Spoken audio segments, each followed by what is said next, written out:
TV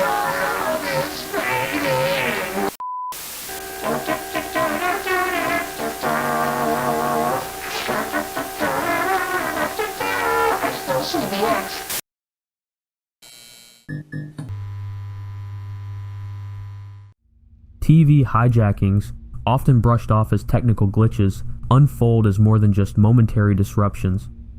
For those unsuspecting viewers who've had their regular programs abruptly seized, it transcends a glitch. It becomes a genuinely bizarre and sometimes traumatic experience. These aren't your regular types of interruptions.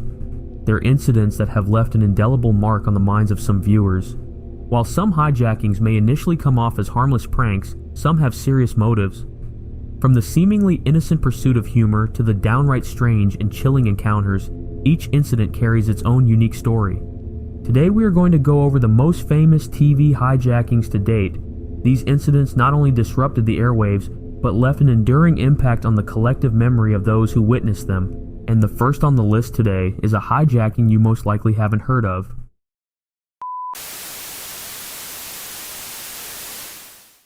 At 1:42 a.m. on New Year's Day of 2002, the ABC television station in Waco, Texas, named KXXV, was hacked into and a creepy broadcast was sent over the airwaves. Not many people know about it since most people were asleep by 1:42 that morning, and very few of the people still awake were watching KXXV. The few that were, however, reported seeing static run over the usual talk show that aired at this hour. The static lasted for 15 seconds before an image suddenly appeared on screen. It was a distorted image of someone's face, someone with a balding head and a wide smile. The distortion also made their eyes appear large and glassy, and their teeth look long like a rodent's. The image was also accompanied by a startlingly loud, deep rumbling noise. Some say that it resembled actual human speech, though it was too low-pitched to make out. This image, as well as the audio clip played alongside, lasted for about 90 seconds total. Finally, another 15-second long burst of static came on screen, and the station cut back to the usual talk show. But there have been some strange reports over the years. Rumors say that about a week after the incident occurred, 3 of the 8 people known to have watched it that night were deemed legally insane and sent to the Texas Department of Health Mental Health Services. When asked by interviewers what they saw that night, they would only say, "He's after us all, and the demon makes things red."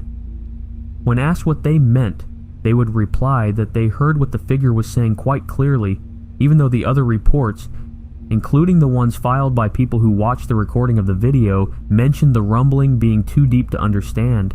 These people mentioned that the voice was saying things like "suck their souls" and "watching all," though they refused to explain what these things meant.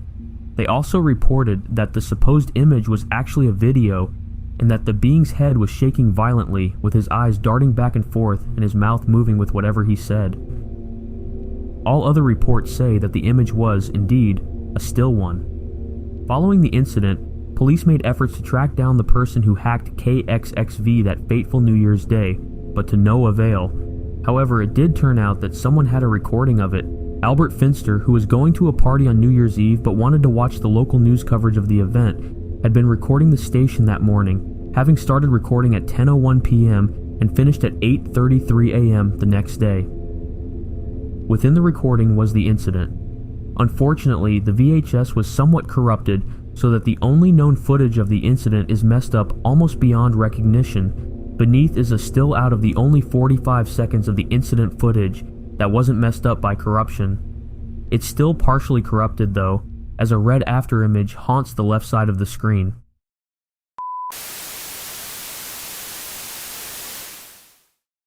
On February 11, 2013, during an airing of the Steve Wilkos TV show, viewers were met with disturbing messages on their screen along with an emergency alert.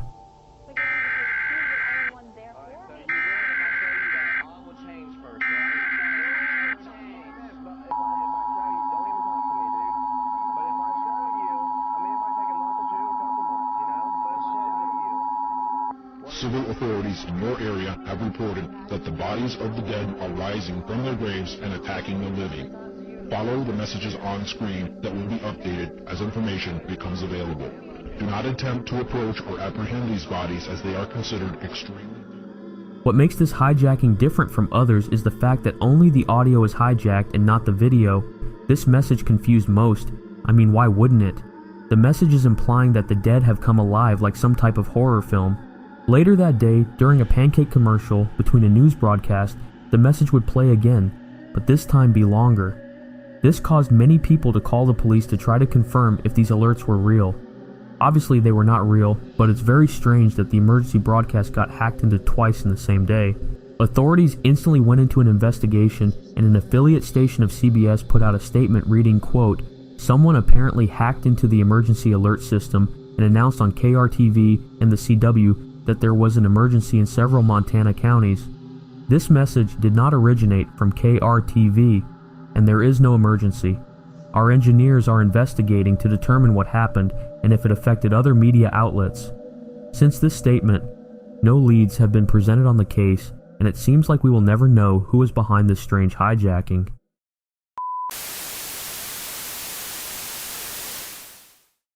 On November 22, 1987, 2 TV programs would be hijacked by a mysterious person.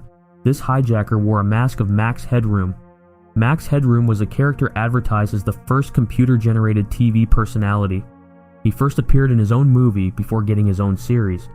The first hijacking occurred during a breakdown of a football game earlier that day by a local network WGN at around 9 p.m.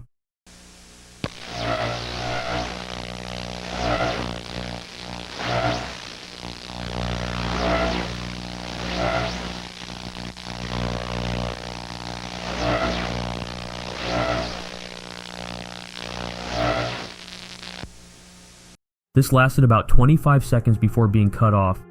The man in the Max Headroom mask was swaying around erratically all while the background rotates, most likely to recreate the background on the actual Max Headroom show.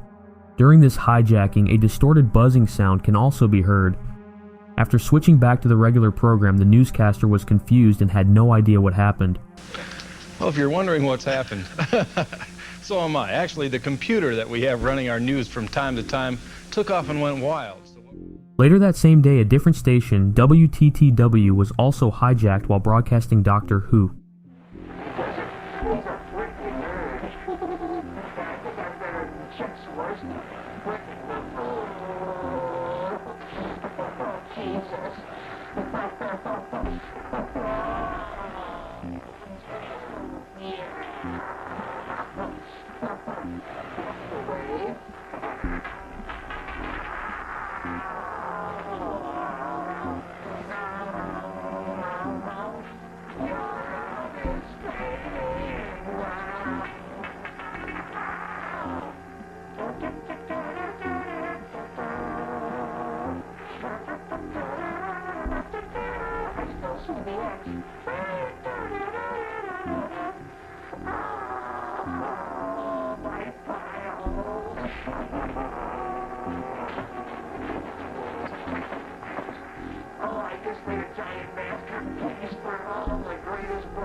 This hijacking lasted about 90 seconds because there was no one there to switch to the backup frequency. In this hijacking, the person responsible made references to Max Headroom's endorsement of Coca-Cola, the TV series Clutch Cargo, and WGN anchor Chuck Swirsky. The FBI instantly started to investigate the hijacking, stating they were confident in finding whoever was responsible for the interference. But decades have passed, and there is no actual traction on the case, but people around the internet have come up with theories on who was behind it. In this theory, it suggests that the hijacker was a fan of Clutch Cargo, given that he could both hum the theme song and name the title of the final episode, I Still See the X. This suggests he was probably born in the mid to late 50s, since Clutch Cargo was a popular kids show in the early to mid 60s.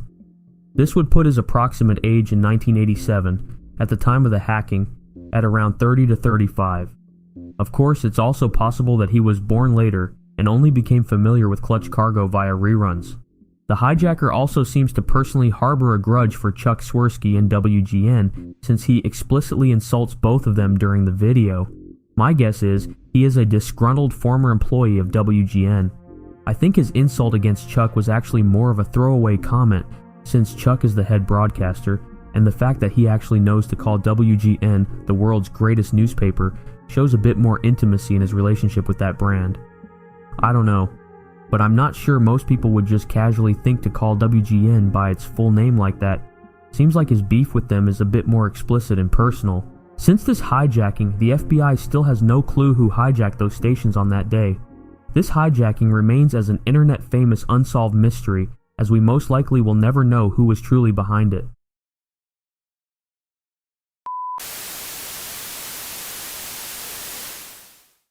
Surprisingly, TV hijackings are very rare, and most are usually only around 6 seconds long. Even though they're not common, just imagine watching TV, and then all of a sudden, just seeing a disturbing video pop up on screen. Even as a kid, I remember seeing the emergency alert super late at night and being terrified of the loud buzzer. Also, I think nowadays it's almost impossible with modern technology to hack into a TV network. Regardless of that, it's still insane to think that in almost every famous TV hijacking, the police have never figured out who was behind it. Again, I want to thank you guys for the tremendous support on these videos. It really means a lot. Now, with the holidays being finished, I can't wait to get more consistent for you all. Also, if this is the first video of mine you've seen and you enjoy these types of videos, consider subscribing. It really does help the channel a lot. I love you all, and please comment below. I love interacting with you guys. Stay safe and thanks for watching.